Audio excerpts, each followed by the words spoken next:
رب هب لي حكما وألحقني بالصالحين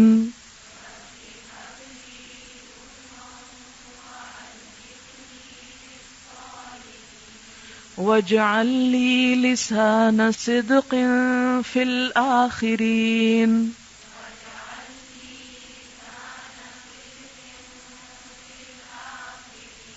واجعلني من ورثة جنة النعيم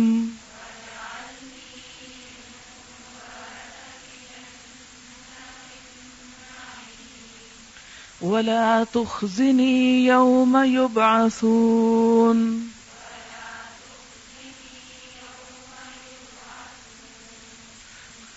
اس کا ترجمہ ہے رب ہب لی، اے میرے رب عطا کر مجھ کو، حکمن قوت فیصلہ یا حکمت، والحقنی اور ملا دے مجھ کو، بالصالحین نیک لوگوں کے ساتھ، واجعل لی اور بنا دے میرے لیے، لسان صدق سچائی کی زبان، فی الآخرین پیچھے والوں میں، بعد والوں میں، واجعلنی اور بنا مجھ کو، من ورثتی وارثوں میں سے، جنت النعیم نعمتوں والی جنت کے، ولا تخزنی اور نہ رسوا کرنا مجھ کو، یوم جس دن، یبعثون وہ سب دوبارہ اٹھائے جائیں گے۔ بہت خوبصورت دعا ہے۔ ہمارا عموماً مسئلہ کیا ہے کہ ہم کسی بھی معاملے میں ڈیسیژن نہیں لے پاتے کہ ہمیں کیا کرنا چاہیے، یا لیتے بھی ہیں بعض اوقات تو صحیح نہیں لیتے۔ تو یہ حکمن حکمت بھی ہے، فیصلے کی قوت بھی ہے کہ کسی موقع پر کرنا کیا چاہیے۔ یہ بہت زبردست بات ہے۔ حضرت داؤد علیہ السلام کے بارے میں اللہ تعالیٰ فرماتے ہیں آتیناہ الحکمت وفصل الخطاب، بہت زبردست بادشاہت تھی حضرت داؤد کی، اور دو خوبیاں تھی اس میں۔ آتیناہ الحکمہ، حکمت تھی۔ حکم اور حکمت ملتے جلتے لفظ ہیں، کیونکہ یہ حکمت کی علامت ہے نا کہ فیصلہ صحیح کیا جائے، سمجھداری کی علامت ہے۔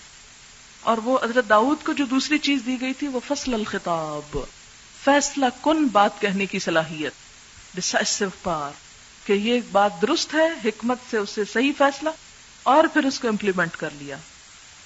ہم دو چیزوں میں لٹکتے رہتے ہیں، دل ہمارا کہیں ہوتا ہے، قدم ہمارے کہیں ہوتے ہیں، کرنا ہم کچھ چاہتے ہیں، کر کچھ اور رہے ہوتے ہیں۔ ایسا ہی ہے نا، جس کے نتیجے میں ہم ایک ایسی کشمکش کا شکار رہتے ہیں کہ اپنی صلاحیتوں کو ضائع کر دیتے ہیں، اپنی زندگی کو ضائع کر دیتے ہیں۔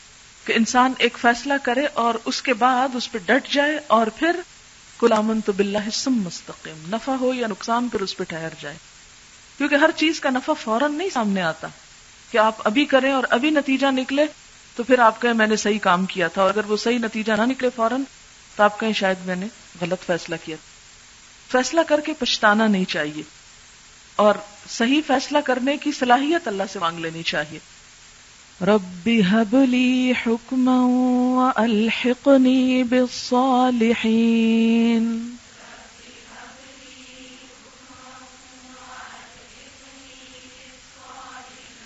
واجعل لي لسان صدق في الآخرين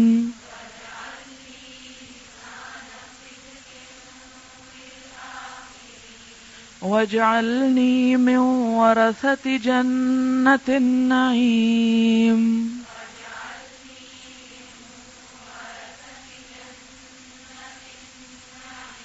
ولا تخزني يوم يبعثون۔